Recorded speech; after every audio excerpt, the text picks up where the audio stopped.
Hi, I'm making another video because I made one before about my long haul journey and I just wanted to give you an update. So, last episode I was speaking about my long haul journey.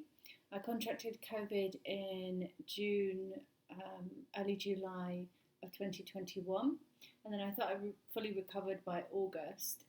It was quite a long 3 weeks of a fever of 39.8 fever, and that's why I was hospitalised twice just to break the fever and get some respite.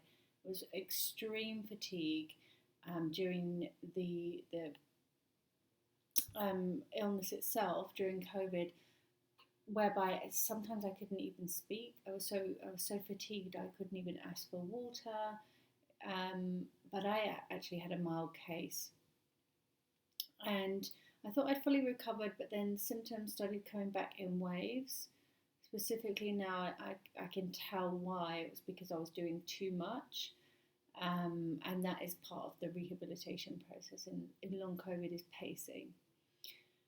So I'll just give you a rundown on some of the symptoms that I experienced. And again, this is a disclaimer. I'm a doctor in natural medicine, but this is my journey and what I've experienced, and this is not to replace medical advice.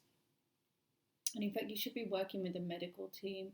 You can work with a team of medicals, functional doctors, holistic doctors. Multidisciplinary approach to healing is actually the best.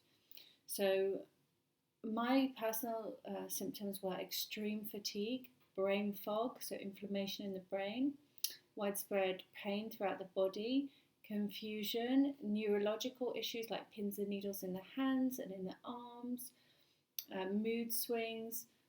A big one for me was tachycardia, nausea, vertigo, digestion issues, constipation that I realise now, and I didn't actually get a hold of that because of the brain fog, because of the confusion.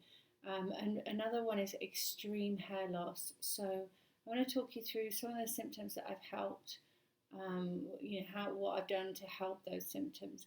So initially the doctor had diagnosed me with post-COVID fibromyalgia. That was in September. And I had, last time I spoke about, I'm going for different MRIs and doing extensive blood work. So the good news is, like most people, the results come back fine. So no organ damage, which is amazing. That's really, really good, because unfortunately some people do have organ damage and issues with that afterwards. So that falls into a new category where they're now sending me, the medical doctors that I'm working with are now sending me to the neurologist. So my personal hypothesis of what's going on is that during this stress in the body fighting the virus, I have triggered a mass inflammation in the body. So it could have triggered things that are already underlying, or something that you're genetically predispositioned to. And for me, I think it could be a histamine intolerance.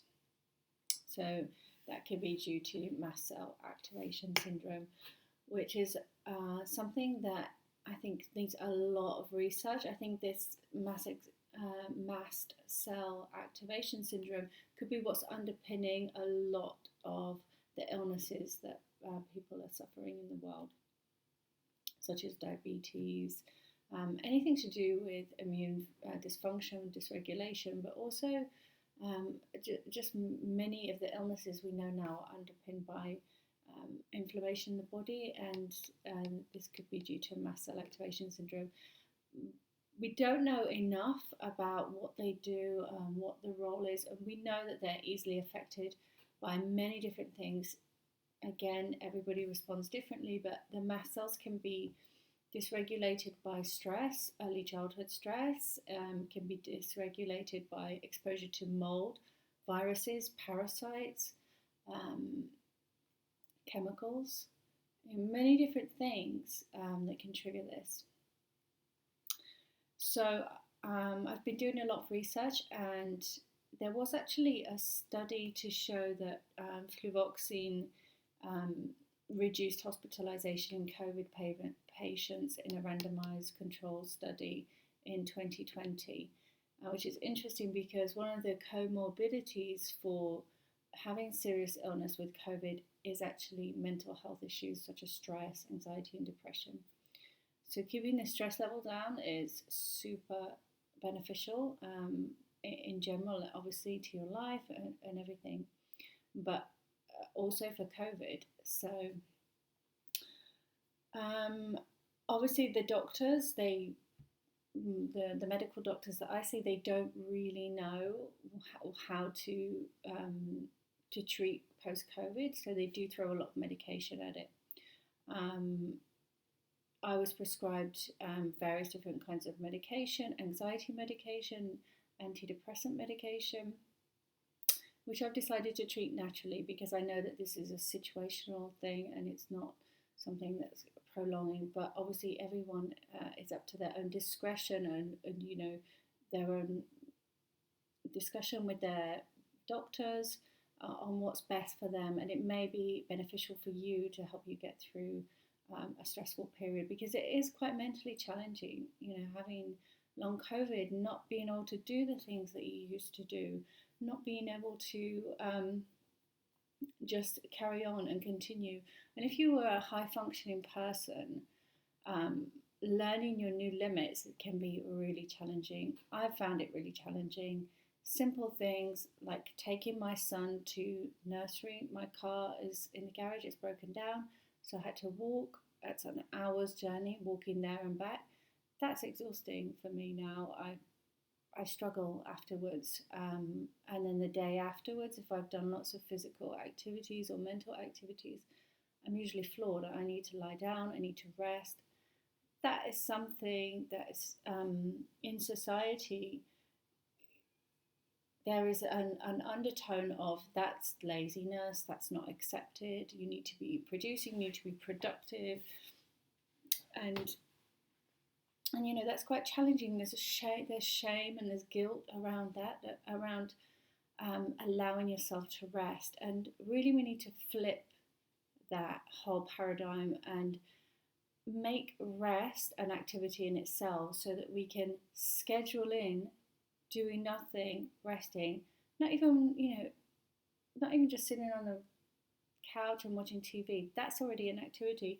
Literally doing nothing, you know, scheduling in silent, quiet time, or whatever that looks like for you. If it is, you know, doing a meditation, watching a movie, some time where you actually schedule that in is, I think we all know nowadays, due to stressful lives and fast-paced living, that's really important, but even more so when you're in recovery from long COVID. So we know that mental health conditions is one of the comorbidity factors in increasing the risk of serious illness. So anything you can do to bring your anxiety levels and your stress levels down is good. And I think I'm going to make some other videos around that, helping people to do that in terms of breathing, some other mind-body techniques that I can share. So I wanted to let you know that my POTS symptoms have subsided, which is really good. POTS is where when you go from lying down to standing up, or if you're standing up for long periods of time, you get dizzy. Basically, the blood pools in the lower limbs because it doesn't have enough tightening of the circulation system, so it pools, and then there's not enough blood in the heart to circulate.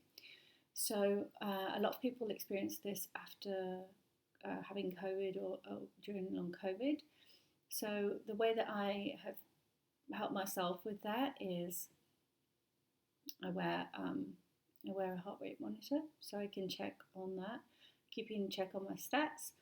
I carry 3 litres bottle of water everywhere I go, and I actually drink that every time before I stand up. I drink a lot of water, wait for it to assimilate, and then I stand up. I drink a lot of water throughout the day, and I take electrolytes, and I do use Himalayan salt as well. So I'm keeping super hydrated, and I think that's what's really helping me, along with pacing and over time recovering. Because for me, I have a subluxation in the neck, so I also see a chiropractor. She's amazing. She's specific for the atlas bone, for the cervical, and she just really helps me as well keep that nervous system in regulation, along with all the energy healing that I do, raising my vibration. I'm trying to switch more now to a low histamine diet, so I'm eliminating foods that are high in histamine, so to bring the inflammatory levels down in the body, just helping the body to cleanse and clear. Probably some of the other supplements as well that I've introduced, which I'm going to tell you about. So what's next for me medically? The doctors have sent me to the neurologist, so we're going to see next week what the neurologist says. I think also they want to send me then to the rheumatologist. I think rheumatology, basically they're the ones that diagnose you with fibromyalgia. But my fibromyalgia symptoms have subsided. For me, I think the reason why they were saying that is because of the widespread pain and chronic fatigue.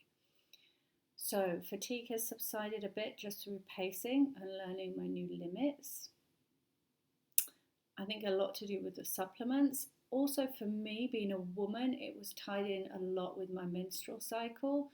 So the menstrual cycle became almost unbearable with the long COVID. It was just very extreme. So again, you can look at that with your gynecologist and see if there's some other things that you can do to support you during your menstrual cycle, so that the symptoms are not quite so intense. I had extreme mood swings, tension, cramps during the menstruation. So personally, continuing to pace, that's a very important part of recovery. I've also introduced some new supplements, so a multivitamin with the focus of energy, magnesium. I'm also supplementing with tryptophan with 5-HTP, which is a neurotransmitter which helps with serotonin levels. It also is a precursor to melatonin, which helps with sleep at night, because insomnia is another common and one that I also had symptom of long COVID. I think because of the tachycardia during the day, and then it makes it difficult to sleep at night time. Also for that hair loss, so I've had extreme hair loss. I actually went to the hairdresser and I got an ointment that's to put on the scalp to take care of the scalp. But besides that, I'm also supplementing with selenium, biotin, zinc, folic acid, and a high dosage, so that I can really work with that. Remember, if you're high dosing with anything, you need to check obviously with your doctor and make sure that that's correct for you.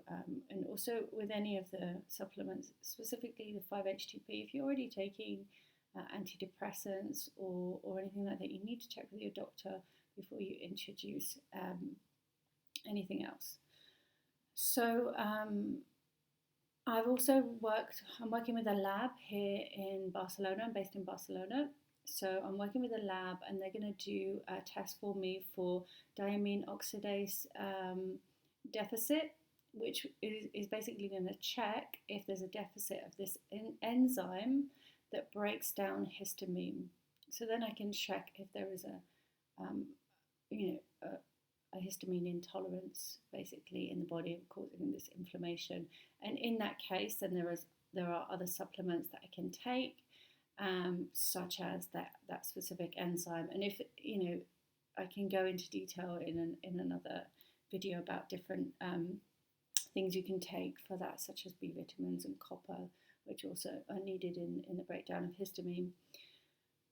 I've also ordered a home test to test my microbiota so that I can check if there's any bacteria or overgrowth happening in the microbiome in the gut. I might even do a SIBO test, so that's another thing to look out for. Besides that, breathing, simple techniques every day, mind body techniques, breathing.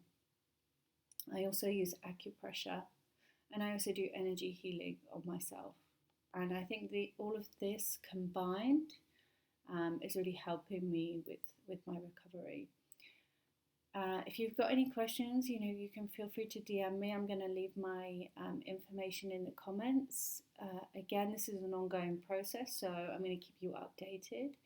But I hope that the information that I'm sharing is useful to you, and that I just wish you all get well soon, and we'll see you on the next video.